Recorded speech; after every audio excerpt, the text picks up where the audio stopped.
Shalom, shalom, que abuelos bendigan el nombre de Yahshua. Hoy nos toca Juan número 20, Yahanán número 20.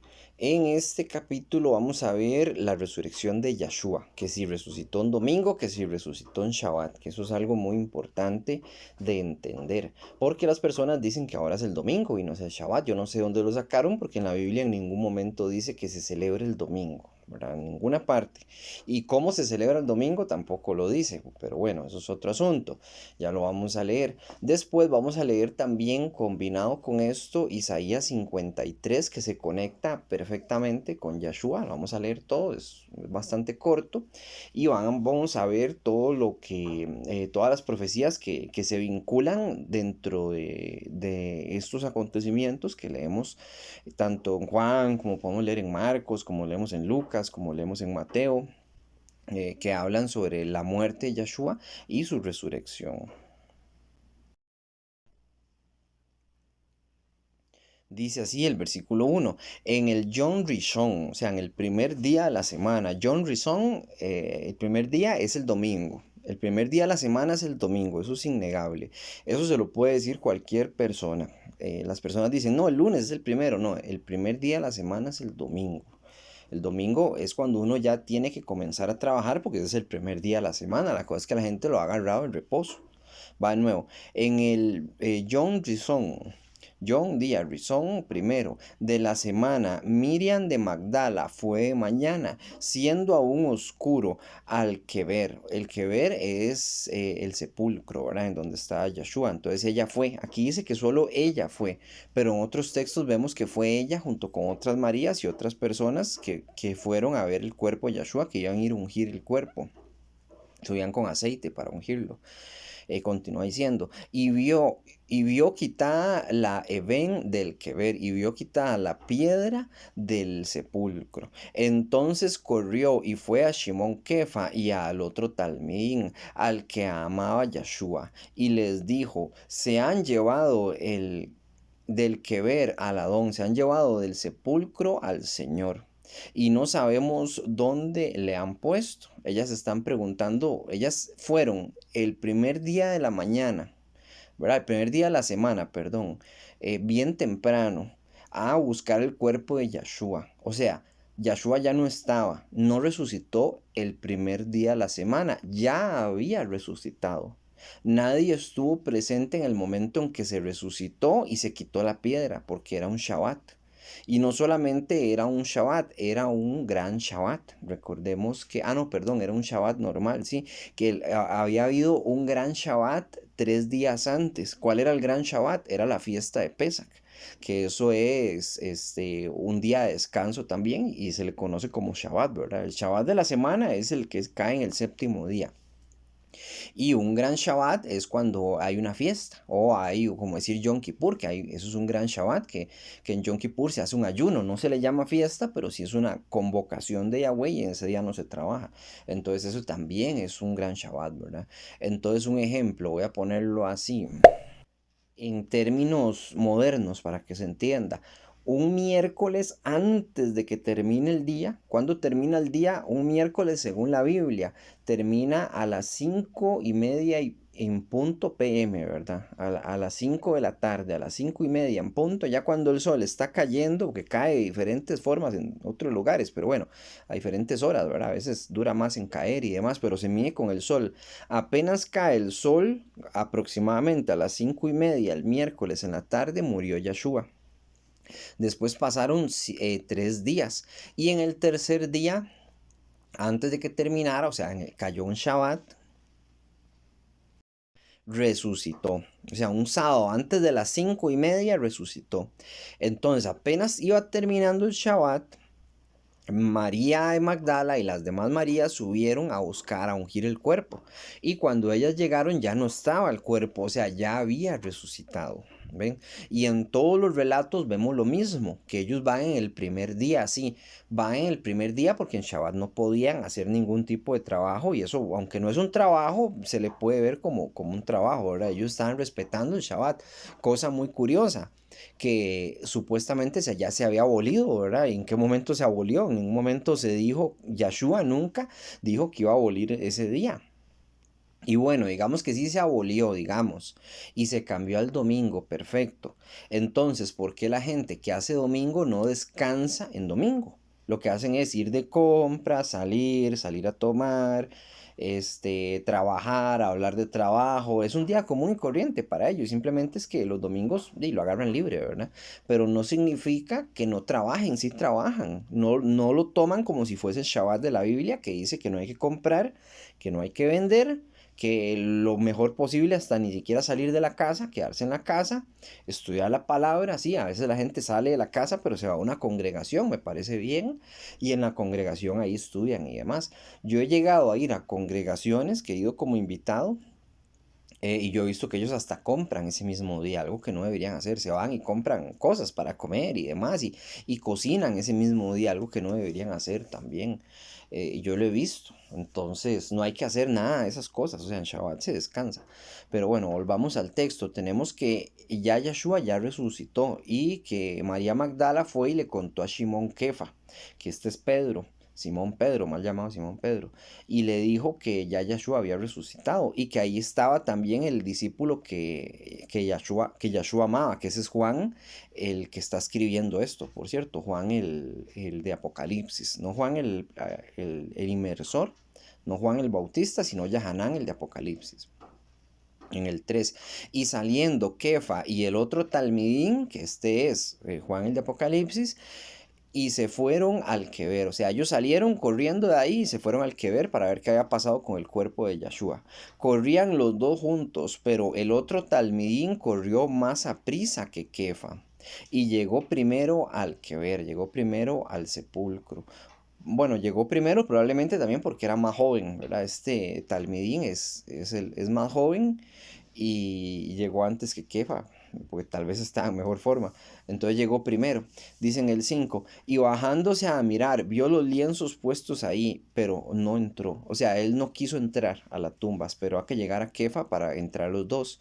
En el 6 luego que llegó Shimón Kefa tras él y entró en el sepulcro y vio los lienzos puestos allí y el mitznefet, o sea, el sudario, lo que llaman sudario, y el mitnefer que había estado sobre la cabeza de Yeshua, no puesto con los lienzos, sino enrollado en un lugar aparte, o sea, debería estar puesto sosteniendo la cabeza a Yeshua, ¿verdad? Que había muerto ahí, pero no estaba ni Yeshua y el sudario este estaba enrollado, puesto en otro sitio.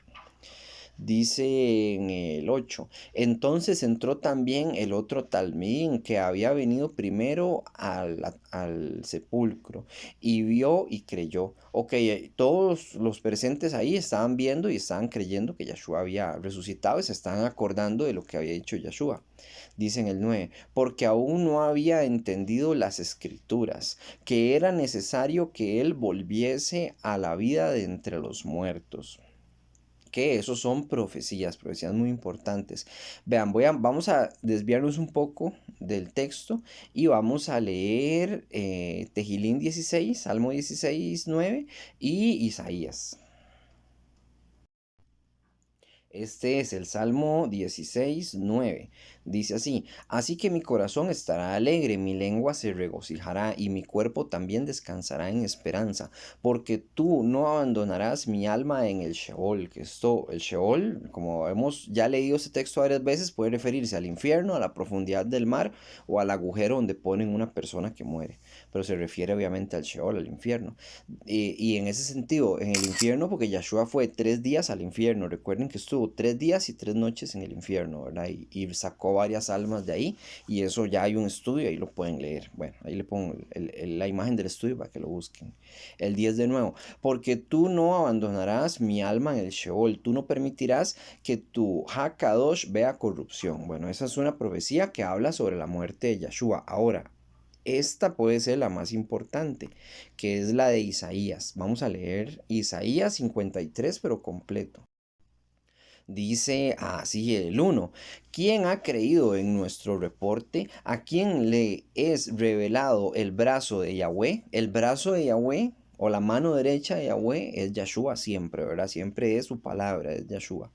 dice en el 2, porque ante él creció como un retoño. Recuerdan que a Yahshua se le llamaba el retoño también, que se le iba a llamar, que era parte de las profecías. Él creció como un retoño, como raíz de tierra seca.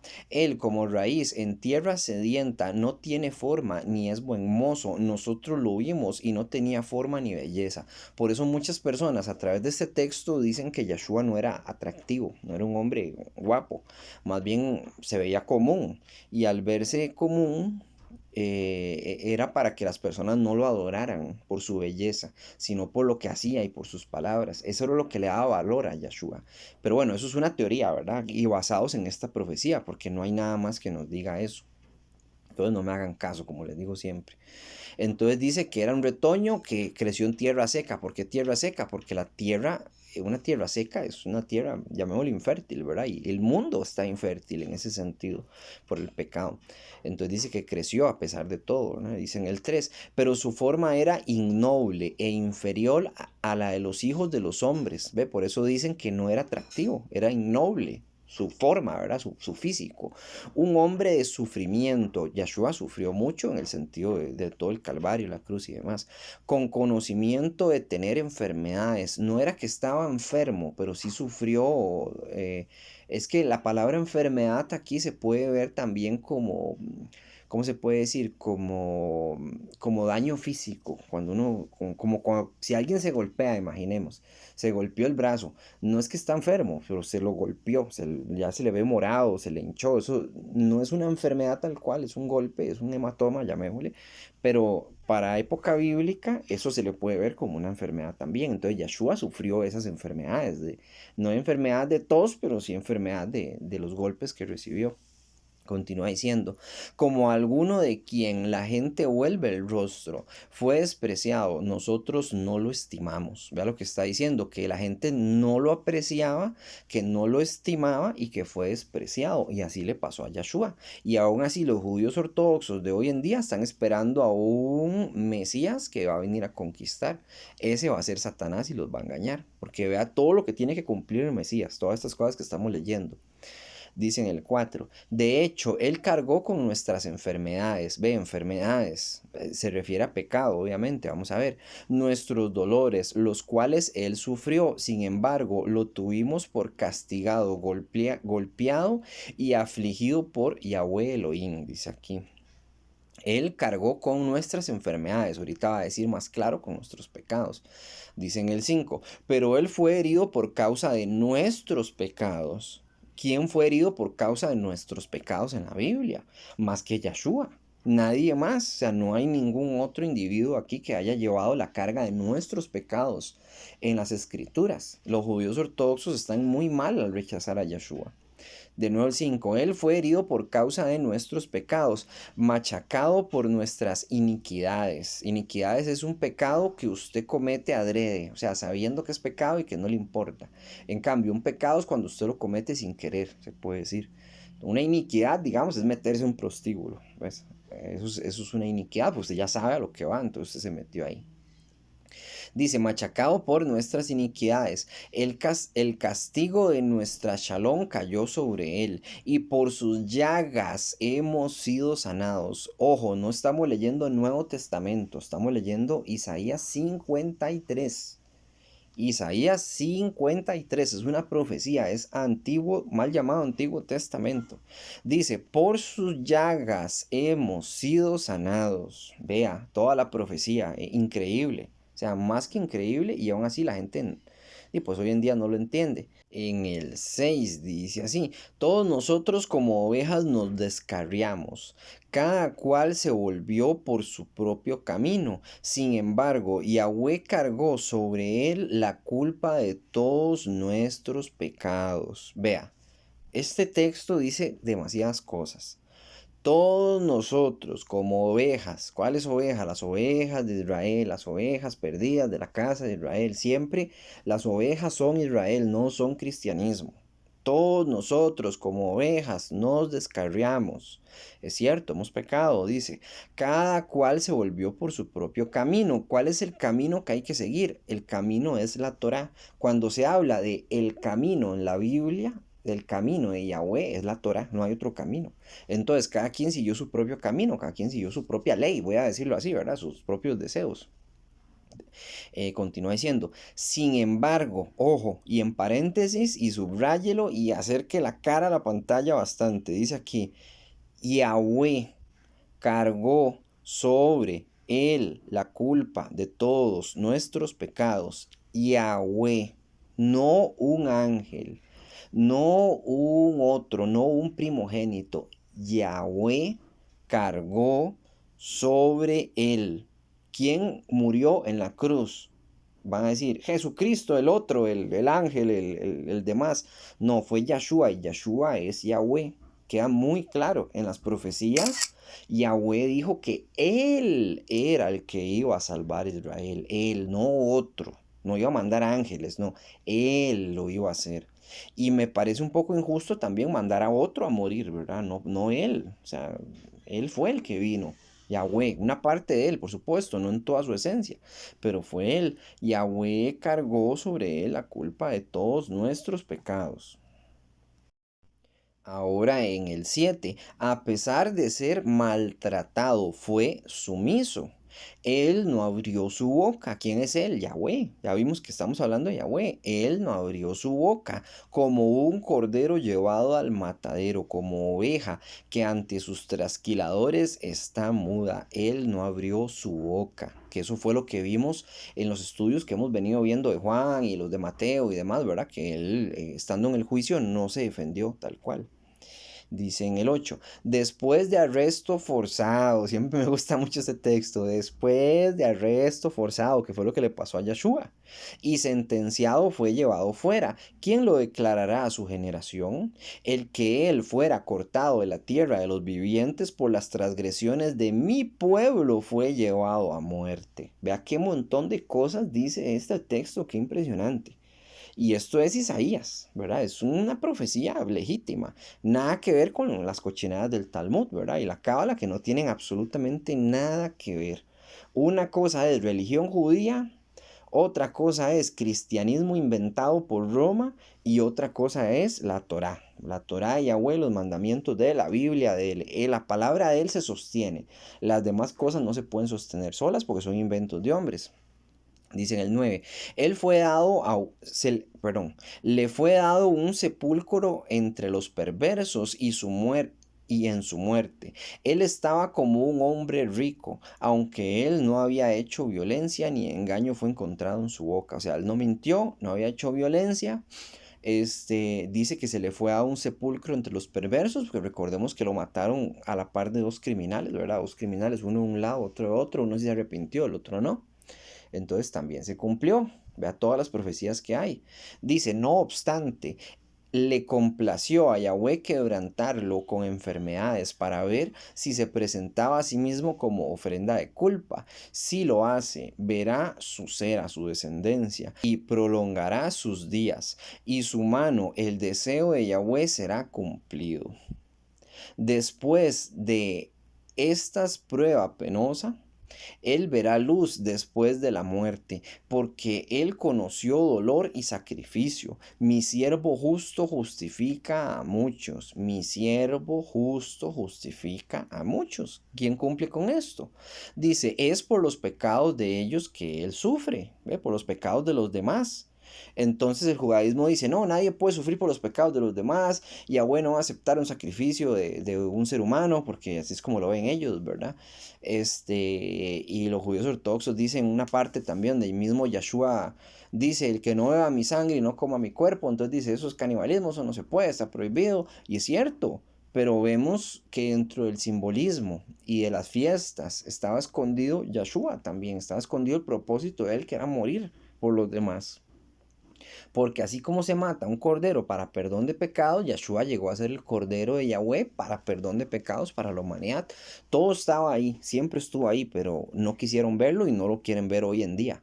Es más, todavía hoy en día yo de vez en cuando escucho a un judío ortodoxo hablar de estos temas e intentan justificar los textos diciendo, no, está hablando de un rey, o está hablando de, qué sé yo, de Salomón, o está hablando del pueblo de Israel, dentro de un simbolismo y mentira, es que es demasiado obvio, demasiado claro Es como autocegarse a sí mismo, no querer entenderlo. En el 12, por lo tanto, le asignaré parte con los transgresores. Él dividirá el botín con los poderosos, por haberse expuesto a la muerte y por ser contado entre los pecadores, mientras realmente cargando los pecados de muchos e interviniendo por los transgresores. Los transgresores es la humanidad por completo, que no hacen los mandamientos, entonces están transgrediéndolos, ¿verdad? Pero vea qué interesante todo Isaías, cómo se conecta con Yeshua. Y quería leerlo completo a pesar de que no estamos leyendo Isaías, estamos leyendo Juan. Ahora continuemos con Yahanán en el 10. Y volvieron los talmidín a los suyos, pero Miriam estaba fuera llorando junto al Quebet, y mientras lloraba se inclinó para mirar dentro del Quebet. O sea, todos se fueron ya viendo que Yeshua no estaba. Y Miriam pensó que Yeshua no era que había resucitado, sino que se habían robado el cuerpo. Entonces ella estaba llorando porque en el 12, y vio a los dos malaquín, a los dos ángeles con vestiduras blancas, que estaban sentados el uno a la cabecera y el otro a los pies, donde el cuerpo de Yeshua había sido puesto. Y le dijeron, Isha, mujer, ¿por qué lloras? Les dijo, porque se han llevado a mi Adón, y no sé a dónde le han puesto. Ella está llorando porque se han llevado el cuerpo y no sabe dónde lo han puesto, ¿verdad? El cuerpo de mi Señor, dice ella, en el 14. Cuando había dicho esto, se volvió y vio a Yeshua que estaba allí, mas no sabía que era Yeshua. ¿Por qué no lo reconoció? Tal vez cambió físicamente muchas cosas. O sea, era el mismo cuerpo, pero renovado, mejorado. Pienso yo, ¿verdad? Porque no se dice. Porque también vemos otro texto donde hay unos talmidín que van caminando y van hablando con un hombre. Este es Yeshua. Y ellos no lo reconocen porque se ve renovado, o sea, se ve mejorado, voy a decirlo así tal cual. Entonces dice que ella no lo reconoció. También es importante aclarar que estos dos discípulos no lo reconocieron porque tenían eso velado, o sea, no podían verlo porque en sus ojos se les impedía entenderlo. Y así vamos a ser nosotros también renovados y mejorados. Esa es una promesa que dice en el 15. Yeshua le dijo, Isha, ¿por qué lloras? ¿A quién buscas? Ella pensando que era el Shomer Hagan, el hortelano, ponen aquí, que es un hortelano, es una persona que cuida de la huerta, pues de donde viene la palabra hortelano, va siendo un jardinero, pocas palabras, una persona que cuida las flores, como estaba en un lugar de como un cementerio, probablemente pues había muchas flores y demás, y ella pensó que la persona a la que le estaba hablando ahí era un jardinero, tal cual, entonces ella le dice así, le dijo, Adón, si tú lo has llevado, dime dónde lo has puesto y yo lo llevaré. O sea, ella pensó que los encargados del cementerio, voy a decirlo así, porque no era un cementerio, pero ustedes me entienden, se había llevado el cuerpo, entonces ella quería saber dónde estaba. Dice en el 16, Yeshua le dijo, Miriam, volviéndose a ella, le dijo, Raboni, que esto es mi maestro, mi rabí, mi rabino, sí, mi maestro. Le dijo, Raboni. Miriam lo reconoció por la forma en la que él hablaba, porque cuando él la nombró, entonces ella entendió que ese era Yeshua, ¿verdad? El que estaba ahí enfrente de ella. Qué curioso que en este texto y en otros uno vea que dice Raboní, que quiere decir mi morí, mi maestro, ¿verdad? Eso es lo que quiere decir Raboní. ¿Por qué? Si el texto supuestamente es griego, como dicen las personas que defienden eso, que el texto es griego, ¿por qué ponen una traducción si es griego? O sea, eso significa que el texto original era hebreo y ahí decía mi Raboní y punto. Y ella está hablando hebreo, es una mujer hebrea en Israel, hablando hebreo con otro hebreo, ¿verdad? Que es Yeshua, que está hablando hebreo también. Entonces, ¿por qué ponerle una explicación y una traducción al texto?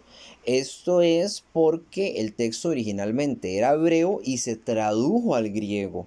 Entonces, el que lo tradujo al griego le puso entre paréntesis, esto significa mi maestro. ¿Ven? Cuando ella dice Raboní, él no quiso quitar la palabra. como que yo diga rabí, él no quiso quitar la palabra, sino que la dejó. Entonces eso dice mucho, ¿verdad? Eso dice que el texto tiene cosas hebraicas, porque está en Israel y hablan hebreo, y no es un texto griego, no se escribió en griego. La gente dice, se escribió en griego, como diciendo, la Iglesia Católica tiene razón, somos cristianos. No, es que eso no es cierto. Las cosas como son. Dice en el 17, Yahshua le dijo, no me toques porque aún no he subido a mi Abi, mas ve a mi Sajín, ve a mis hermanos y diles, hago aliyá a mi padre y a vuestro padre, y a mi Elohim y a vuestro Elohim. O sea, hago aliyá, es regresar. Voy a regresar a mi padre, que el cual es mi padre y es el padre de ustedes, y a mi Elohim, que también es su Elohim. Aquí de nuevo la gente puede decir, es que Yahshua son dos, ve, aquí él está hablando de padre, refiriéndose a Yahweh y demás, como si fuera un ente por aparte. Pero hay que entender de que primero que todo Yahweh es omnipotente, omnipresente. Puede hacer lo que él quiera y estar en todas partes. Eso por un lado.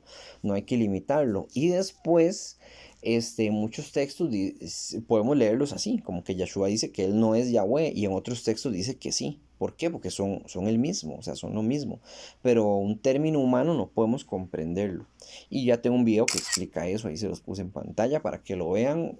Lo explico con más paciencia. En el 18, fue entonces Miriam de Magdala para dar a los Talmidín las nuevas de que había visto al Adón y que él había dicho estas cosas. Entonces Miriam de Magdala fue y les contó que había visto a Yeshua y que todo lo que había dicho Yeshua. Cuando llegó la noche de aquel Yom Rishon de la semana, de aquel primer día de la semana, estando las puertas cerradas, las deletot cerradas, en el lugar donde los talmidín estaban reunidos por miedo a los Yahudí, vino Yahshua y puesto en medio les dijo, Shalom Alejem. Ok, estaban las puertas cerradas, ellos estaban metidos en una casa, escondidos literalmente porque les daba miedo que los judíos ortodoxos también los quisieran matar a ellos, ya que ellos eran los 12, los más cercanos, bueno, los 11, porque ahí solo habían 11, los más cercanos a Yahshua. Y como habían matado a Yahshua, tal vez quisieran matarlos a ellos para que la palabra pues no se difundiera, ¿verdad? Entonces estaban ellos ahí encerrados, se apareció de la nada Yahshua y les dijo Shalom Alejem. Como dato curioso, aquí dice Shalom Lahem, no Alejem, como yo lo estaba pronunciando. Una hermana, Dioelsis de Venezuela, que abuela bendiga en el nombre de Yeshua, un saludo, me comentó sobre esta palabra y me hizo buscarla, porque sí, yo la conocía como Alejem. Realmente en este texto viene Alejem, Shalom Alejem, que significa paz a vosotros. Pero también bíblicamente hablando, o en otros textos, aparece Shalom Lahem. Ambas son correctas, porque yo tuve que consultar con un hermano. Un saludo a Betefilá, el hermano de Betefilá, que abuelo bendiga también, que me dio esta respuesta y me dijo que ambas son correctas. Entonces, ¿qué les parece? Que si de ahora en adelante, en vez de decir Shalom Shalom, vamos a decir Shalom Alejem. Antes de comenzar los videos, me parece más correcto. Paz a vosotros. Dice en el 20, y cuando les hubo dicho esto, les mostró las manos y el costado, les mostró lo que le había pasado en las manos y el costado, ¿verdad? Que lo habían atravesado con una lanza. Dice, y los talmidín se regocijaron viendo a Adón. Entonces Yahshua les dijo otra vez, Shalom Alejem, como me envió el Padre, así también yo os envío. O sea, los está enviando ahora a predicar a ellos, ¿verdad? Entonces dice en el 22, habiendo dicho esto, sopló y les dio el Ruach HaKodesh, les sopló y les dio el Ruach HaKodesh. Yahshua puede soplar el Ruach HaKodesh porque él es Yahweh. Un ser humano no puede soplar el Ruach HaKodesh porque no le pertenece, o sea, no lo tiene. Yo no puedo soplarlo. Yo estaba viendo un pastor en unos videos que él sopla en la cara de las personas, supuestamente soplando el Ruach HaKodesh, era un pastor cristiano y se tiran en el piso y hacen todas las payasadas que hacen los pastores cristianos. Pero él hacía hasta blasfemia, de soplar supuestamente él, el Espíritu Santo. Yahshua lo puede hacer porque él es Yahweh, ¿verdad? Se los puede dar, se los puede entregar porque le pertenece. Entonces dice que le sopló el Ruach HaKodesh a los que estaban ahí presentes. Dice, y a quienes perdone los pecados, les son perdonados, y a quienes se los retengan, les son retenidos. Curioso. O sea, les está dando autoridad, les está diciendo, si ustedes perdonan pecados, nos pueden perdonar, pero a los 12, bueno, a los 11 de nuevo, porque el número 12 estaba muerto, que era Judas Iscariote. A los 11 les está dando esta autoridad para perdonar pecados a ellos. O se está refiriendo a que Él es el que perdona los pecados y también los retiene, ¿verdad? Refiriéndose a sí mismo, Yeshua, no queda muy claro. Pero bueno, se puede ver de ambas formas. Ahora, los 11 pueden hacerlo. Si les dio esta autoridad, ellos pueden hacerlo, nosotros no. Nosotros no nos ha dado esta autoridad. Si nos la da, ok, entonces lo vamos a hacer. Pero si no, no. Y si no la da, vamos a tener que dar demostración de que podemos perdonar pecados. Vamos a ver a alguien verdaderamente enfermo y le vamos a decir que es sano y queda sano. No un show cristiano donde se trae una persona que sí puede caminar, lo sientan en una silla de ruedas y le dicen levántese y se levanta, pero es porque sí puede caminar, ¿verdad? No estaba inválido, nunca estuvo enfermo, eso es diferente. En el 24. Pero Toma, que este es Tomás. Toma significa gemelo. Y también le llamaban Dídimo, que Dídimo también significa gemelo, pero en griego. Dídimo significa algo así como testículo también, que lo utilizaban para referirse a una persona gemela. Entonces en el 24, pero Toma, uno de los 12, llamado Dídimos, no estaba con ellos cuando Yeshua vino. O sea, qué curioso, él no estaba ahí. Qué lástima, porque les dio el Ruach HaKodesh en ese momento, ahora lo sopló. En el 25, le dijeron pues los otros Talmidín, al Adón hemos visto, y él les dijo, si no viere sus manos y la señal de los clavos, y metiere mi dedo en el lugar de los clavos, y metiere mi mano en el costado, no creeré. O sea, Tomás está diciendo, yo no creo que ustedes lo hayan visto hasta que yo lo vea, ¿verdad? Si yo lo veo, entonces le creo. El 26. 8 días después estaban otra vez sus talmidín dentro, y con ellos Tomás. Llegó Yeshua, estando las puertas cerradas, y se puso en medio y les dijo, Shalom Alejen. Se volvió a repetir lo mismo, que estaban solos en una casa, puertas cerradas, y apareció Yeshua a la nada y les dijo lo mismo, Shalom Alejen.